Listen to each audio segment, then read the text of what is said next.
Threw in a note here that, I think part of the problem with the religious leaders of the day um, is that it kind of threatened their whole class system, the ruling system.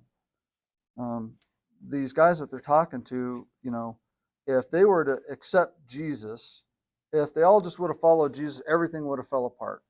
There wouldn't be no more um, uh, rich hoity-toity chief priests, and because our priest goes eternal at that point, right?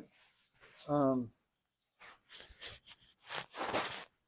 they had a lot of physical stuff to lose, which is, I think, part of why they're so their hearts are just so hard. I mean, everything was being um, reconstructed or torn down to be reconstructed. Um, and what these guys are preaching um, is tearing down their, centuries of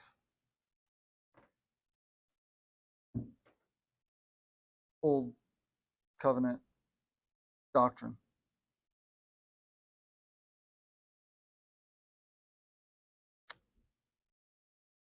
Let's see.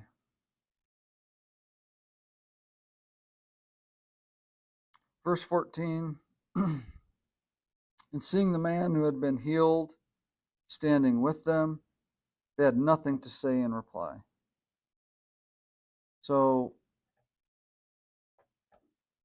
these Pharisees, they saw miraculous miracles. They see plainly the confidence, the stature, the inner power that the apostles had that inspired confidence. They saw they were uneducated, untrained. They saw they were from the school of Jesus because they recognized him as being with Jesus, and they had nothing to say in reply.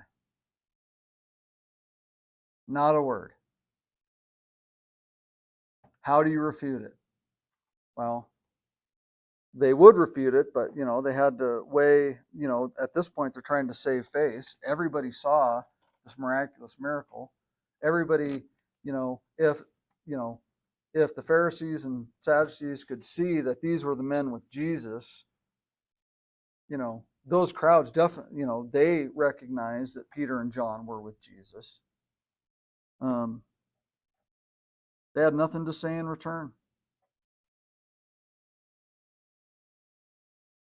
Verse 15 says, but when they had ordered them to go aside out of the council, they began to confer with one another.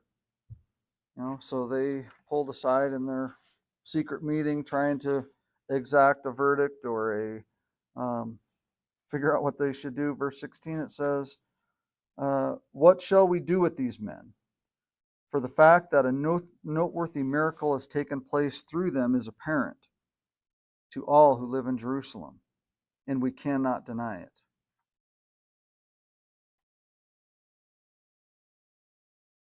But in order that it may not spread any further among the people, let us warn them to speak no more to any man in this name. Okay, so they got together, tried to decide what to do, trying to save face, I think. We see that they admitted the miracle took place, which, I don't know, it's miraculous. I mean, they see this miracle and they hear Peter preaching. They ask the question, well,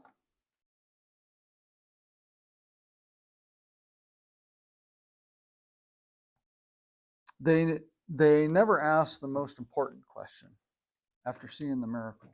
After seeing the miracle, know that they were with Jesus, who they know performed miracles because they were there, I think, when Lazarus was raised.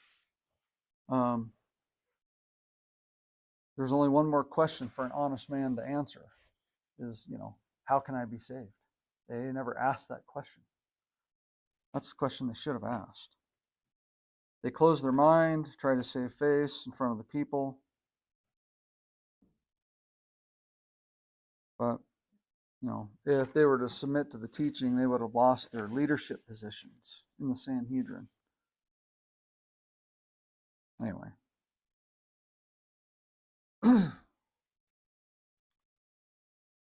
Okay, verse 17. But in order that it may not spread any further among the people, let us warn them to speak no more to any man in this name. And when they had summoned them, they commanded them not to speak or teach it all in the name of Jesus. So it says when they had summoned them, they commanded them not to speak. In the Greek, I can't remember what the word was, but it's more like a solemn threat. It's not just a don't do that. It's more of a don't do that or else. I mean, there was power in the threat that they threatened them. So they threatened them really to speak no longer in his name. Verse 19. Peter and John answered and said to them, whether it is right in the sight of God to give heed to you rather than to God, you be the judge. For we cannot stop speaking about what we have seen and heard. So Peter and John's response here just, shows their strength and confidence in going back to them.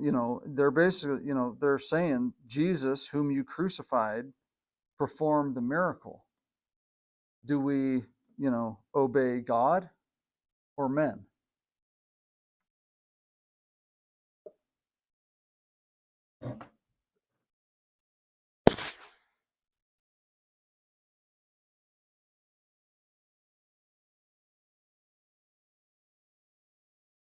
Verse 20 again, for we cannot speaking what we have seen and heard. Verse 21, and when they had threatened them further, they let them go, finding no basis on which to punish them, on account of the people, because they were all glorifying God for what happened. For the man was more than 40 years old, on whom this miracle of healing has been performed.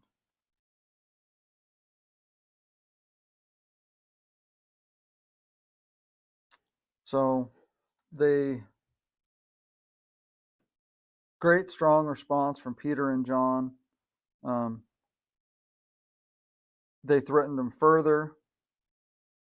The people were watching. They were all glorifying this miracle, and yet their hearts were hardened. I don't know, pride in a man is a fickle thing. I mean, we try to be proud of things we do, but sometimes pride can blind you. And we see the men on this council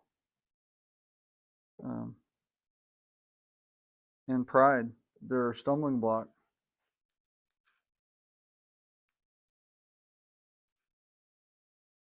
Yeah, in verse 22 there, it just says